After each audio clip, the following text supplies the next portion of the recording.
So my name is Dália, and I must thank Arlindo for inviting me. I must thank Paul Guerreiro for challenging me to be here today, and I must thank another three people. I must thank Jorge, who made me fall in love with diving just as much as Paul. And I must thank two people that are sitting here, my parents, because if it wasn't for them, I wouldn't be here today. So thank everybody that made it possible for me to be here today. You know, when I was coming here, I thought there are two animals I relate to in the sea. A turtle, because obvious reasons. I walk slowly, and I'm history in the making.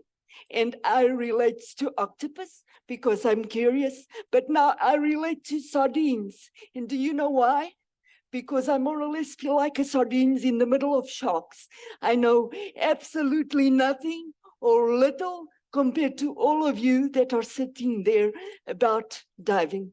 What I'm going to do here today is to tell you a story, and it's going to be a story that's more or less on this video, and then I'm going to talk a little bit about that story. Thank you so much.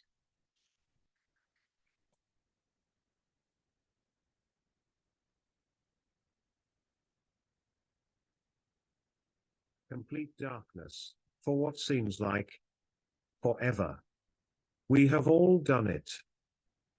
It was your first breath hold, and had no real beginning, and ended with your birth and first breath.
Each dive brings back and creates memories.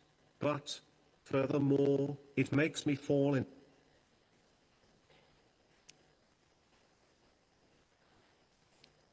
So I'm 51 years old and I have cerebral palsy, and because of cerebral palsy, I am spastic. And what is spasticity? It is a force that is opposite to what I want to do. So when I started diving in the pool, and on that day, absolutely everything went wrong. And I was with such a big smile that you would look at me and say, wow, everything just worked out great. And I didn't have the slightest idea that I was in jeopardy of not going to the sea. And that was the objective. After trying a dive in the pool, it was expected of me to go to the sea, and I was hugely excited. But Paul Guerreiro and Jorge Botelho, they tried everything possible. They put the regulator in my mouth, and I just went down, and the regulator fell. And they said, well, try this and that. And I tried this and that, and the regulator fell again. And I said, well, this simply is a great experience, but my days as a diver are over. So forget it. But then something great happened. Just now, Mark and Jean-Paul were talking about follow-up. We're talking about trying to understand what happened. And I sent an email and I said, well, I'm so thankful for what you did to make this experience something I have dreamed about. But I'm just not going to the sea. And then DDI Portugal, and with the help of lots of people, we found a full face mask. And with the full face mask, I went on diving, and you can see on the video, and it was perhaps one of the greatest days of my life. But what happened was, when I came back up, I just felt like saying, and I said, take me down again. And Paul said, you're not going down again, looking like an ET. And an ET, why do I look like an ET? Because you are going to dive just like anybody else with a mask and a regulator. And I said, what the heck is he talking about? That is just not possible. That's not possible. And what happened is I went on to take a course, an open water diving course. Paul, I live in Santarém, that's more or less 60 kilometers from Lisbon. And with friends, I took the open water diving course, PADI, and something magical happened. After lots of tries, what happened is that I started breathing with the regulator, and now I just dive like anybody else sitting here. So if you ask me one thing that diving brought, that we are all here because of someone else, because someone gently took their time to say, come with me and dive, come with me and see what happens. And perhaps you will see diving in another perspective, and something that looks like impossible may just become possible. And that's what happened with me. And DDI Portugal did, I don't know what the other DDIs do in the rest of the world, but what I see is more or less a try dive. And then what happens is after the try dive, it's over. But it was a completely different story for me and other disabled divers. What happened is that other diving experience were organized, and I tried other dives. I participated in cleanups. I fell in love with octopuses because they are very interactive, and they interacted with me. And I used to think fish were stupid, but the stupid one was me. I used to think fish had a small brain and purely didn't think. And when I went diving on that cleanup experience, what happened was there was a little fish. He was swimming, and he went back and forth. And I was with Paul and Jorge, and we followed the fish, and what happened is on the other side of it, there was a net, and another fish was caught in the net, and the fish was telling us, come on, come do something so we can release, you can release my friend over here. And that was what happened. And something marvelous happened when we came up, and there was an octopus that was in the net, and some people helped him, set him free, and Paul asked me, what are we going to do with the octopus now? I would have a nice octopus right and a rice at the moment, and I said, no, you're going to put him back in the sea. And this is what made a difference when people interact with us, and people's I'm pro equality, but I'm much more pro difference, because when people respect our difference and look at us for our difference, they start making things happen, and they stop trying to put everything into a pattern, and they start working out of the pattern. And they started, if we work out of the pattern, we work for all. We work for those who walk, we work for those who don't walk, we work for those who see, we work for those who don't see. And what DDI did, and what diving did for me, was show that if someday somebody looks at me, for example, for the spasticity, and starts thinking, what can we do in order for her life to get better, and goes on and does something, then we can make a change. Because truly, sometimes it's not reality that matters. It's the perspective we choose to look at that reality. And sometimes if you look at that perspective in a different way, then miracles happen. And, you know, the best memories I have, I keep on my bedside table, because every time we went diving, Paul surprised me with